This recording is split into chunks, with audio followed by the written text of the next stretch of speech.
Okay. So, first of all, I would like to thank Lisa Posner, Aliza Bat Rachel, for sponsoring my talk today. May it be a source of merit for her, and it's really a special and unique dedication, and we appreciate it. Also, the Huggins family, may they be blessed along their journey. Okay. So, first of all, I want to begin by telling you Megillat Ruth, the Scroll of Ruth, is not PC. There is nothing politically correct about the Scroll of Ruth. Yet, the challenges that it gives us brings us to a new synthesis of our understanding of what it means to be a Jew, what it means to be a Jewish woman, and what it means to connect to and be part of the Jewish people. Now, we remember her loving and famous words to Naomi, her beloved mother-in-law: "Don't make me leave you. I will not leave you. Wherever you go, I will go. Wherever you stay, I will stay. Your people shall be my people, and your God shall be my God." And with those famous words, we begin to understand why the Scroll of Ruth is also called the Scroll of Kindness. Now, it's remembered as the Scroll of Kindness not only because of Ruth's kindness, and today the term Ruth means kind, because its opposite, ruthless, means cutthroat, unkind, brutal. So the theme of kindness, of chesed, of loving kindness, reverberates throughout the book. We learn in the book, in the scroll, the chesed of Naomi, of Ruth, of Boaz, and the lack of chesed is also a theme in this book. The lack of chesed of Elimelech and Orpah. And if you're not familiar with the players, we'll discover them as we go along. So why is the Scroll of Ruth, the story of Ruth, which occurred during the time of Judges, the period known as Judges, why is it read on Shavuot? For a few reasons. First of all, the story of Ruth took place prominently during the spring harvest, which is when Shavuot takes place. Also, Ruth came to Israel around Shavuot, and her story of conversion is analogous to the story of the receiving of the Torah, Matan Torah, which is described by some commentators as a conversion, a gerus, some kind of conversion that the Jewish people went through. The Jewish people had to immerse, which of course somebody converting to Judaism does. They had to agree to all the mitzvot, which of course somebody converting does. So there is definitely a very tight bond between these two ideas. Also, Shavuot is King David's birthday and the anniversary of his death. It's both. And Ruth is the great-grandmother of David HaMelech. And we will talk about her background, her family tree, and the family tree of Boaz, her future husband, as we go forward. Now, I am going to discuss throughout our conversation about Ruth how it ties into the teachings of Rebbe Nachman. So one of the important things to know is that Rebbe Nachman of Breslov was himself a descendant of King David. Why? Because his great-grandfather, the Baal Shem Tov, the founder of the Hasidic movement, was a descendant of King David. And as it turns out, the Baal Shem Tov's Hilula, his yahrzeit, is also on Shavuot. So there's a lot happening on Shavuot besides blintzes and cheesecake. Now, the story of Ruth in the Talmud and the Midrash and the traditional commentaries are very important to understand rather than just the pshat, the simple, not quite literal, but simpler meaning of the scroll. Why did this scroll end up in our Tanakh, in our Torah? So Shmuel Hanavi, Samuel the prophet, wrote the Scroll of Ruth, of course with Ruach HaKodesh, was a type of prophecy, and he decided to make it Recording go. in progress. He decided to make it go into the book of Ketuvim. Ketuvim is the book of writings. Okay, so it's the first book in the book of Ketuvim, and also Shmuel Hanavi put it right before Sefer Tehillim, the book of Psalms. So Ruth's story is right before the story of her great-grandson, King David. And we see from her story that it follows through on why King David was so much known for, aside from many other things, his beautiful Tehillim. And we'll talk about that as well. So first of all, let's begin with some family trees. Okay? They're important to the story. So we're going to start with the family tree of Boaz, okay, and Naomi, because they're related. First, there is Yehuda of the tribe, the head of the tribe of Yehuda. And he, as you may remember the story from the Torah, married Tamar in a very unusual marriage, and that's another story. And they had twins, and one of those twins was named Peretz. Peretz was the ancestor of Nachshon ben Aminadav, and Nachshon ben Aminadav was the one who jumped right into the Yam Suf, the Red Sea, and he's the one who just put all his faith and trust in Hashem. And we see that some of the characters in the story, especially Naomi and Boaz, retain that family trait.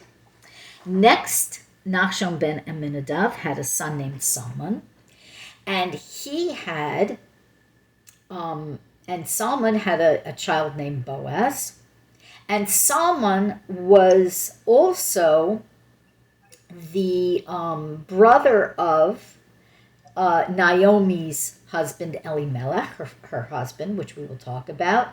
And also, if somebody is muted, would you mind muting yourself because it's very distracting? Thank you. And also, Naomi's... In the lead up to the match. I submit, Dave, I've never heard of that. Okay. So Naomi's... where was I? Okay. So, okay, let me try that again. So it's really important to understand how they're all related. Naomi is a niece of Elimelech, who marries her. Okay? Boaz, I'm telling you, these family trees are complicated. Boaz is a first cousin to Naomi, and the family tree progresses downwards when Boaz and Ruth have a son. We'll talk about that later. Let's compare and contrast that with the family tree of Ruth. Okay? So we have to go back to Lot and the story of Lot and his daughters. This is not a very illustrious beginning for one of the holiest, most revered and beloved women in Jewish history. Yet this is her beginning. Okay? Lot and his daughters, they founded the nations of Moab and Ammon. The Moabites were the ones who blocked the Jews' entry into the Holy Land. And one of the most famous people of Moab was Balak. Does everybody remember Balak? Okay, he's the one who hired the sorcerer Bilam to come and curse the Jews. Okay, now, this is quite a background. Now, Balak had a son named Eglon, and he was a king of Moab. And he was the father of Ruth and her sister Orpah. Now, we have this very illustrious, holy family tree on the one hand, and a family tree with a background that naturally, certainly the first part of the background with Lot especially, causes us just very uncomfortable feelings. Rebbe Nachman of Breslov points out that the yerida, the fall, the descent, is for the sake of the ascent. So sometimes in life, when we have a very low moment, very spiritually low moment, or other low moment, this is a predictor of great things to come. The only sticking point is our will. What do we choose? What does our will tell us to do? In this story, Ruth herself made a lot of decisions that went contrary to what we would expect from someone with her struggles and her background. Now, we're going to get to Elimelech. Elimelech was a great man. He and his wife Naomi and their 2 sons, Kilyon and Machlon, lived in Bethlehem, also called Ephrat. And Ephrat is also a code word, say our sages, for this idea of aristocrats. Okay? So Elimelech was an aristocrat. And he was a Torah scholar and a leader of the people in his area, and even the Jewish people as a whole recognized him. Very significant. He was a big macher, significant guy. Okay? Now, a famine came to the land. And Elimelech had a trait that was less than desirable. He was stingy. He was a very wealthy man, but he was stingy. And one of the Midrashim on this tell us that Elimelech didn't want beggars coming to him to beg him for food or for money to drain his wealth. So this character who we expected to be more noble, okay, he had everything going for him, he decided he wanted to leave Israel and go somewhere else where there wasn't a famine. They were going to wait the famine out. Now, his sons were okay with it, but his wife Naomi was an Eshet Chayil, a very righteous woman, known for her kindness. Everybody knew her. She was wealthy, she was dignified, but she was extremely, extremely generous and helpful to her community. She integrated in the community and was a significant part of that community. And she gave and she gave and she gave. And she didn't like this idea. She didn't want to leave. She said, we should be here with the people. But eventually she gave in to her husband and her sons, and they decided that they would leave. And where did they choose to go? So we can forgive someone who has a Yetzer Hara, like Elimelech did. He had an evil inclination, which pulled him to stinginess, which pulled him to not want to give charity. All right, it's a hard thing to battle an evil inclination. But he made, on top of that, a decision not just to leave Israel, but to go where? To Moab, of all places. The land of the Jews' sworn enemies. How sworn an enemy was Moab? So much so that the halacha was, the Jewish law was, someone from Moab could not convert and become a Jew. That's how significant this halacha was. I told you it wasn't a PC story. Okay. So anyway, this is where he wanted to go. Some of the commentators tell us, well, he had this pull to go there because Moab, the Moabites were known for 3 traits. They were known for their stinginess and selfishness. They were known for being cold-hearted, not really being empathetic. And they were known for being promiscuous. Okay? For Elimelech, the deciding factor might have been, I should say, an affinity with this idea of they wouldn't expect him to give them anything because they themselves don't give. So, much to Naomi's regret, this righteous woman and her family, who she loved, of course, because they had good traits as well, they moved to Moab. And this may have been, there's a debate about whether it's a 1-day journey or a 7-day journey. They moved to Moab. They set up house in Moab. They're there for not that long. And all of a sudden, a plague comes and it wipes out the flocks, okay, of Elimelech. I mean, they came with their wealth. What was their wealth? Predominantly flocks. All the animals were killed by this plague. And a short while later, Elimelech himself died. And now Naomi was a widow with 2 sons. Granted, they were grown, but still a widow with 2 sons. The vast majority of their wealth was gone. However, Kilion and Machlon were plugged in. They were part of society.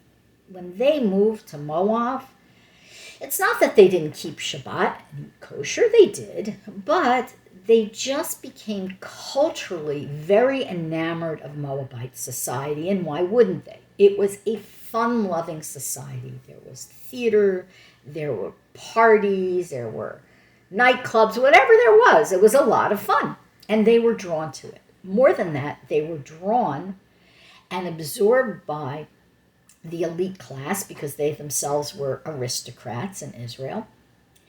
And they became close with King Eglon's circle. And eventually, Kilion fell in love with and married a girl, one of King Eglon's daughters, named Orpah. I'm going to tell you a little bit about Orpah's name. Keep it in mind as we move forward.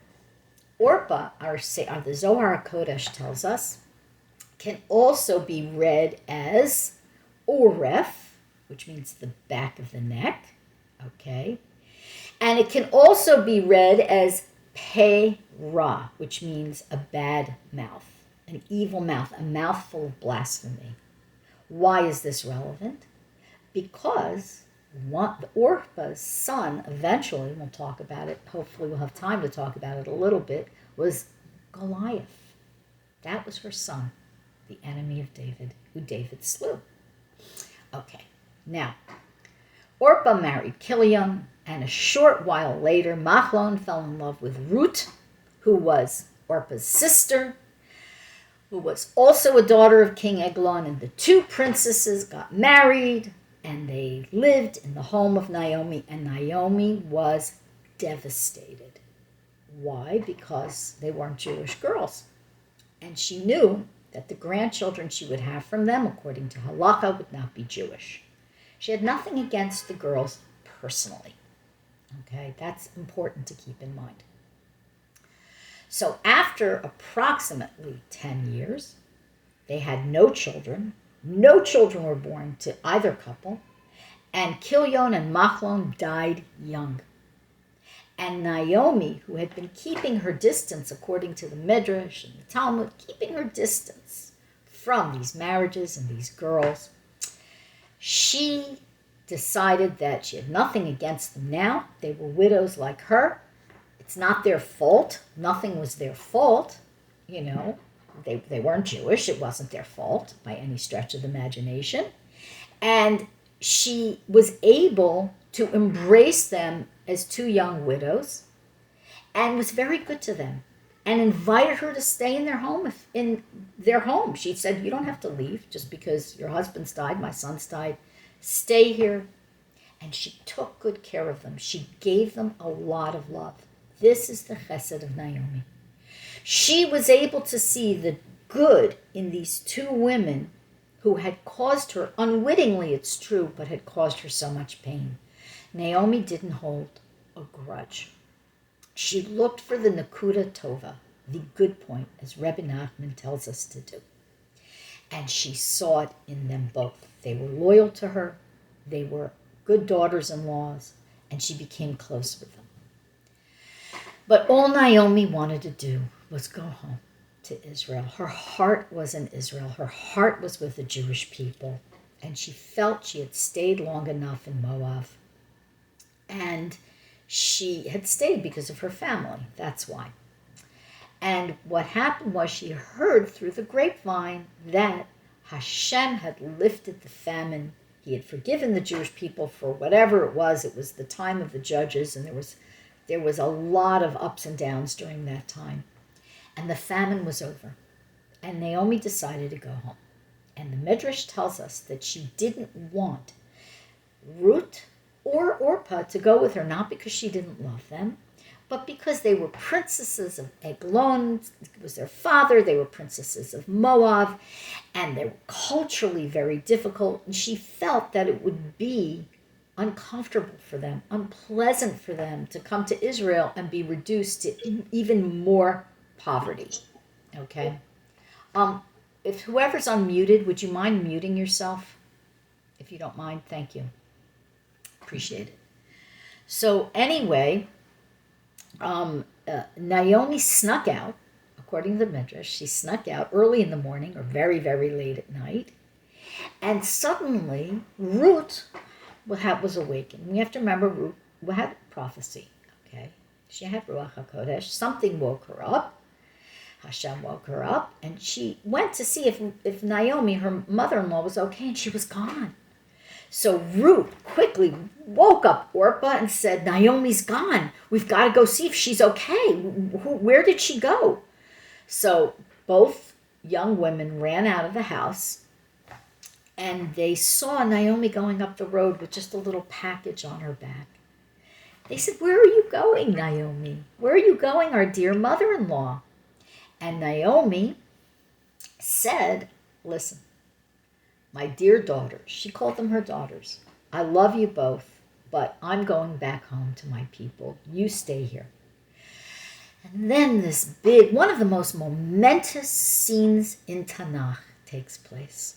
This big heart, this is a scene that it just really tugs at your heartstrings. Naomi didn't want them to suffer.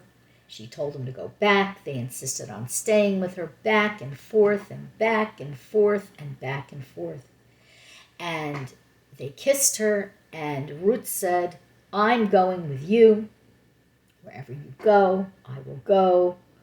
Wherever you stay, I will stay. Your people are my people. Your God is my God. And she continues on to say, wherever you are buried, I will be buried.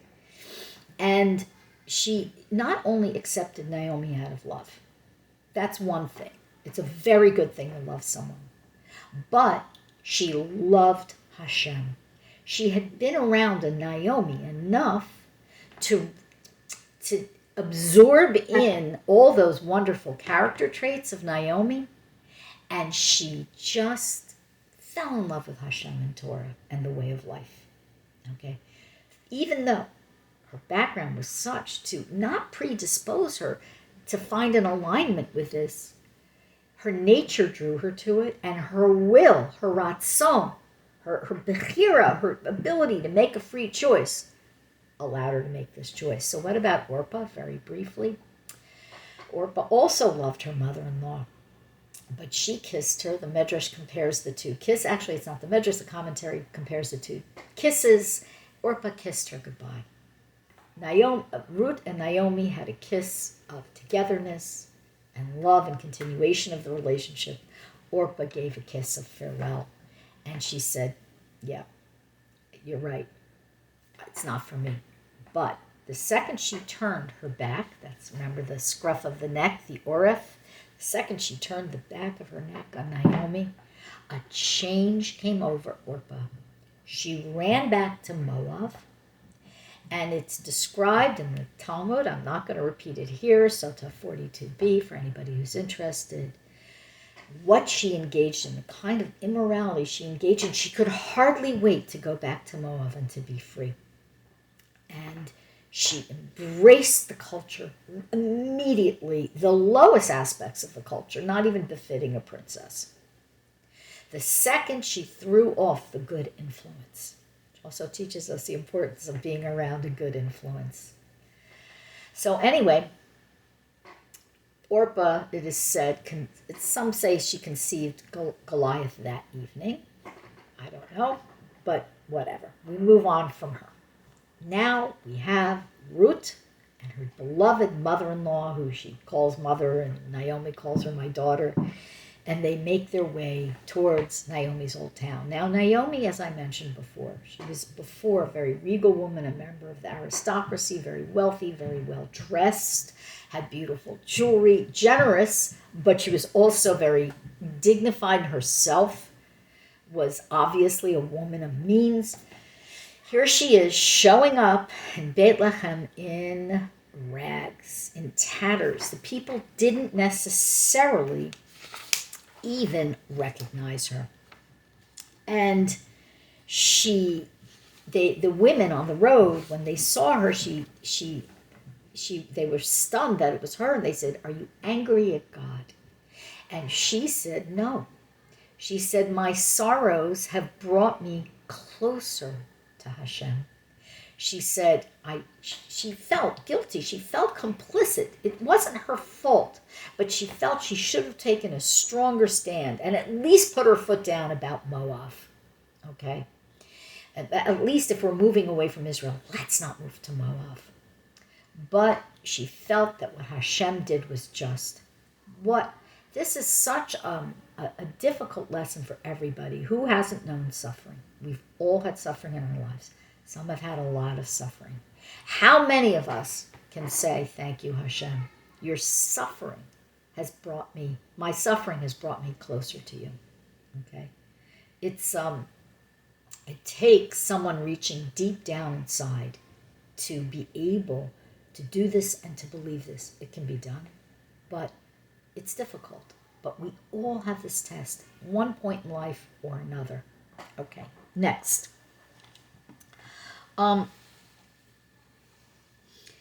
One of the things about Naomi was that she had a unique characteristic, the characteristic of chesed, of kindness, and she had also, even though she was incredibly humble, she had a belief in her own worth as someone who loved Hashem and his Torah and joined his people. So on the one hand, she was very modest and humble and unassuming. And on the other hand, she had a self-esteem, a confidence that came from her connection to God, his Torah, and the Jewish people.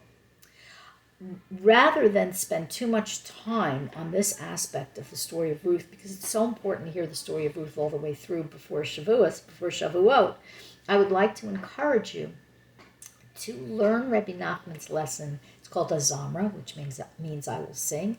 It's in Likutei Moharan on 282. If you go to BreslovWoman.org, you can find a lot of information on Azamra there, but you can find it anywhere online.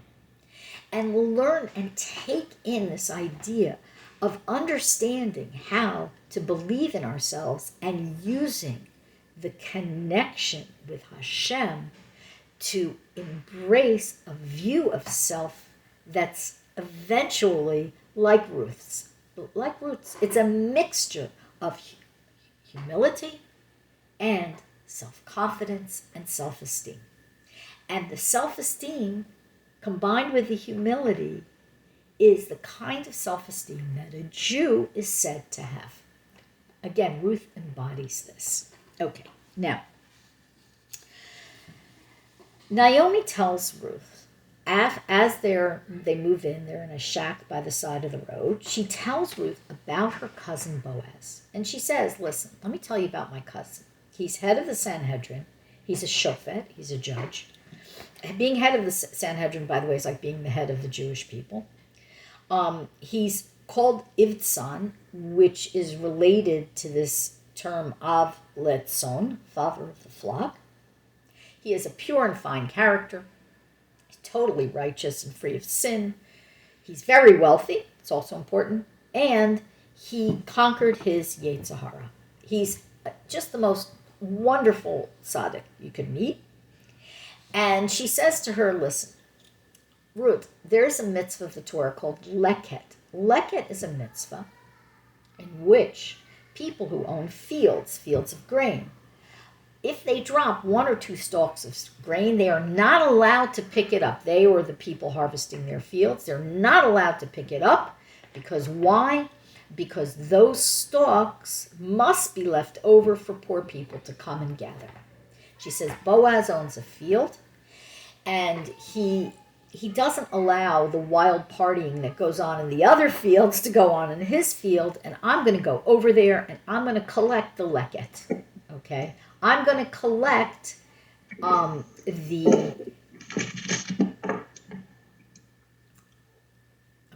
going to collect the fallen stalks of grain, the 1 or 2 stalks of grain. Ruth wouldn't hear of it. She said, no, Ma, you're not going. I'm going. And they had an argument because Naomi didn't want her to go because Ruth was a young, attractive woman. Naomi was older. The men weren't going to harass her, but who knows what would happen as Ruth walked there. Finally, Ruth insists, and she goes. She ends up in Boaz's field. And we are told really something amazing. So we're told that right around this time when they got there, first of all, the Sanhedrin had just ruled that the law that prevented Moabites from converting did not apply to women. Women from Moab could convert. They hadn't announced it yet, but they had decided. It was a legal ruling. The reason is that the women didn't go out and attack the Jews, only the men did. Also at this time, Boaz's wife had died and he was in mourning. Okay, so a lot went on, a lot of backstory. Ruth gets to the field and she behaves exemplary. She gets there first thing in the morning. She asks the foreman permission to pick, even though that's not required. She walks all the way to the far side of the field. Why? So that she will work her way back modestly. She won't have to pass by as many young men who are collecting and working the fields. She won't call attention to herself. She won't face catcalls and whistles. She also bent down discreetly. She just discreetly sort of squatted down, whatever, to pick, as opposed to just, what the other girls did. They picked up their skirts and they kneeled down, and she didn't call any attention to herself. And she also offered to help the other women pick their leket, to collect their leket. She also offered to let them take what they needed along with her assistance, and she herself was very meticulous and collected only according to halacha. The other women tended to collect a lot more because Boaz was known for being generous, and so he wouldn't care if they collected a lot more. And the Midrash even tells us he used to throw down extra grain for them. He himself didn't visit his fields, but he instructed his foreman. So anyway, one day, while Ruth was collecting, and she had gone home to Naomi with the grain, with the barley and the wheat, and so on. One of these days, Boaz had a Ruach HaKodesh, a very strong minor prophecy of feeling he had to go to his fields. He was not a man who necessarily went to his fields. He went to his fields, and he saw Ruth right away. Now it said an angel accompanied Ruth to guard her, to protect her. He saw her holy aura. Whether he saw the angel or not, I don't know. And he really noticed her. And he noticed how she comported herself modestly, and how regal she was. And he went up to his foreman, and he said, how's the harvest going? And the foreman said, it's great. By the way, we have a special person here. She's a convert from Moab. She's a very fine person. You could see every move she makes is with forethought and good taste and modesty. She's kind to everyone. To the girls, she doesn't speak to the men, but she offers to help where she can. She only takes exactly what's required by law, not one stalk more. What's allowed by law, not one stalk more. And as a matter of fact, says the foreman, I think she would make a great wife for you. Okay, Boaz took this in. There's another Midrash which tells us that either this foreman or another foreman, okay, he may have had a few foremen, who knows, said the opposite. She's a Moabite. You can't trust her. She's up to no good. Stay away from her. Boaz is commended for not listening to the Lashon Hara, especially about a Gioris, a convert. He was so careful with halacha, and he knew the halacha is that we shouldn't listen to bad about any Jewish brother or sister for sure, but with a ger, with a holy convert, a ger tzedek, a gioris, we must be especially sensitive to not listen to Lashon Hara. So he walks over to Ruth. He introduces himself. And he's very kind to her. And she's just stunned that he even notices her. And he says to her, oh, I hear who you are. You're from Moab, You're a convert. You're a very special person. I don't think it's right for you to eat in these fields with the peasants. He's not saying it derogatorily, but they're very rough and she's very refined. He said, why don't you come eat with me? And she's flattered that he noticed her, but she's also confused. Okay, why does he notice her? And she says, thank you. She says, thank your maidservant thanks you. And then she says, but I'm not even worth as much as one of your maidservants. And he says, excuse me, you're wrong. You're a Jew. You have a Jewish neshama. You didn't just leave a bad situation in order to come be a Jewish person. You left royalty and wealth and privilege in order to join a downtrodden, widowed mother-in-law without a penny to her name. And you must understand how much Hashem loves you for that. Rebbe Nachman tells us that the greatest kavod, honor, and glory a person can give to God is when somebody far away comes close. And Rebbe Nachman wasn't just speaking about Gerim, and he was also speaking about Balei Tshuva. Of course, today, many Balei Tshuva, many people come back to Hashem.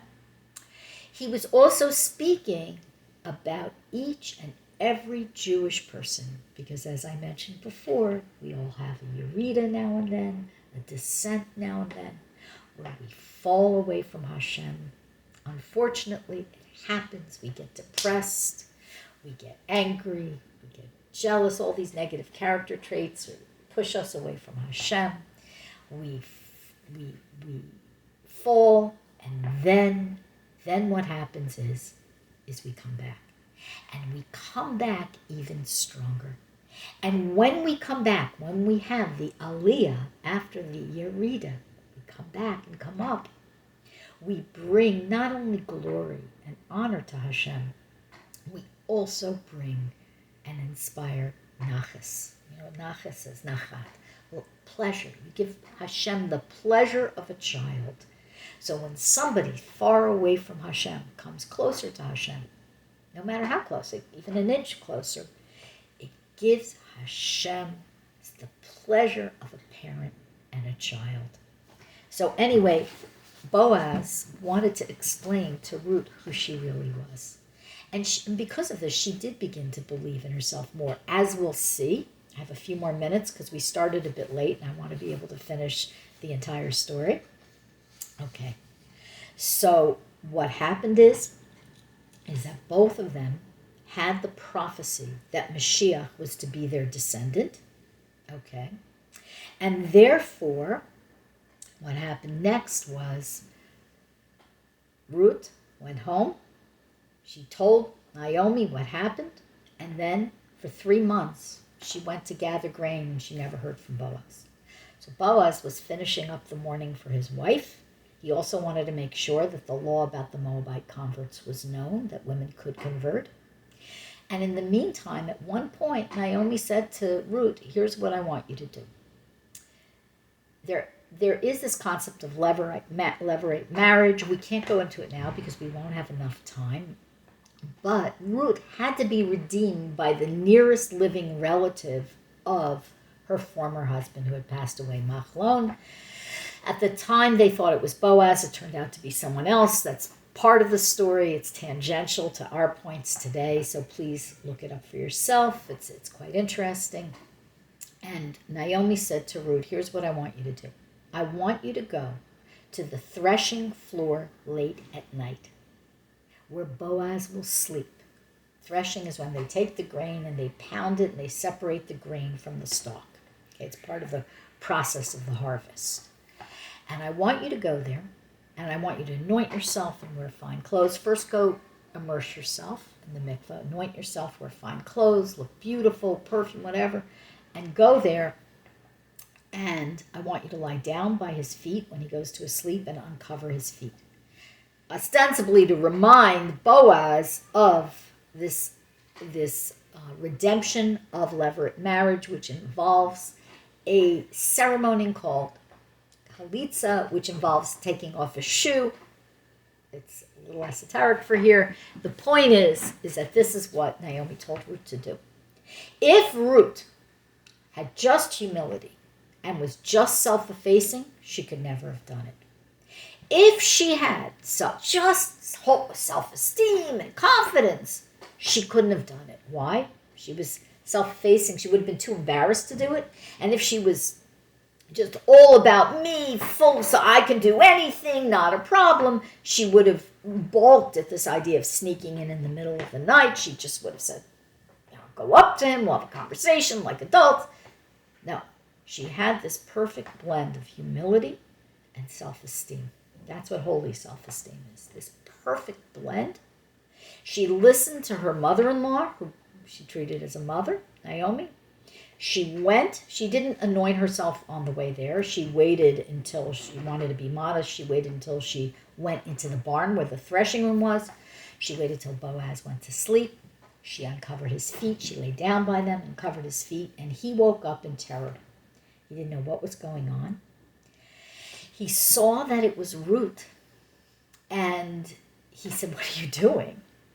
And she hinted to this idea of coming to remind him of the levirate marriage, and he said to her, thank you for your kindness.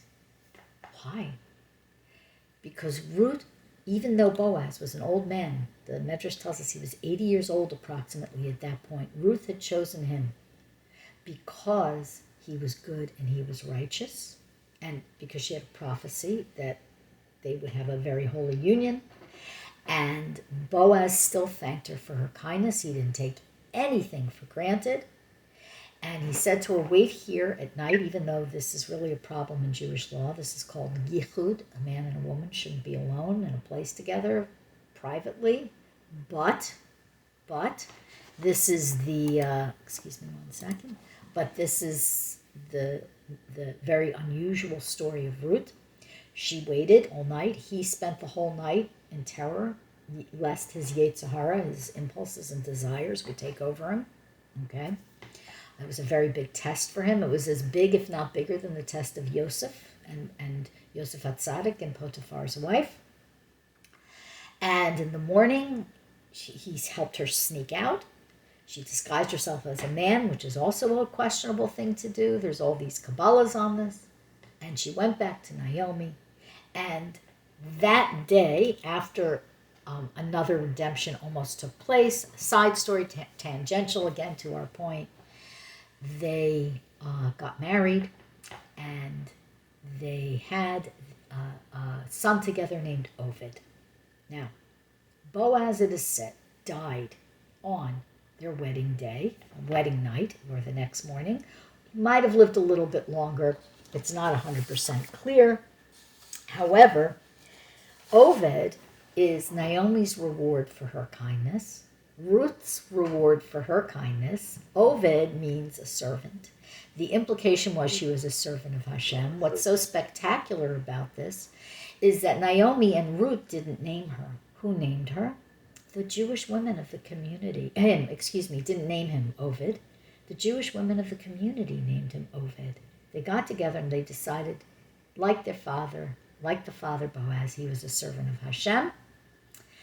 And Ovid, of course, was the father of Yishai, who was the father of David HaMelech. And as in the beginning, I explained that it's both his birthday and the anniversary of his death on Shavuot. Now, one thing I would like to add at the end that's very beautiful. King David was known for waking up in the middle of the night, and he would compose psalms through prophecy at that point in time. He would say Tikkun Chatzot, the midnight prayers. He would also make hitbodedut. He would talk to Hashem in his own words about whatever was on his mind and in his heart. It was a very holy time for him. And we're also told that one of the reasons that he awoke at midnight is to honor his roots. When Ruth had both the holy boldness to go in the middle of the night to Boaz, as well as the humility to lie at his feet. And that's the story of Ruth and Holy Self-Esteem. Again, I hope you join me at BreslovWoman.org.